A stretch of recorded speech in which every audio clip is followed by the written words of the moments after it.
I have a son who suffered a brain injury at 22 months old, and he's now 10, but he has significant damage, permanent damage to the brain. He's been diagnosed with autism and an intellectual disability.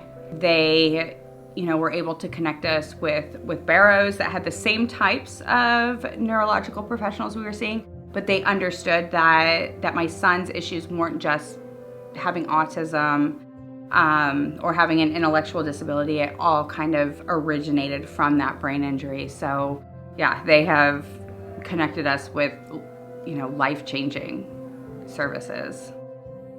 I actually got involved with the Brain Injury Alliance when I started taking some workshops about pediatric brain injury to kind of learn more about my son and understand my son more.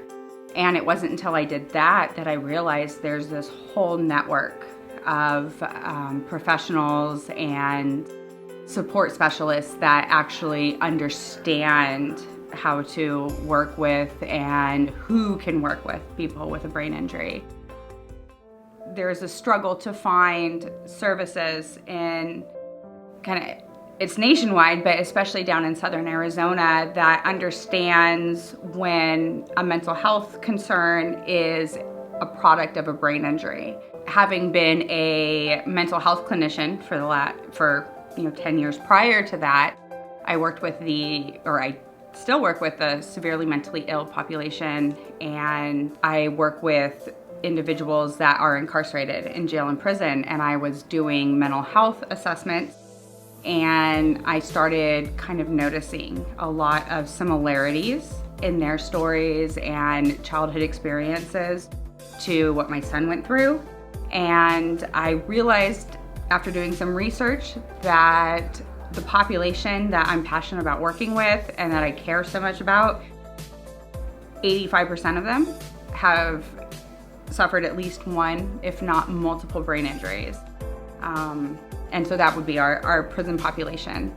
And that actually drew me in even more because I have a younger brother who has been involved in the justice system since he was a teenager, and in and out of our state prisons, multiple times substance abuse issues. And learning about brain injury actually made me realize what was going on with him.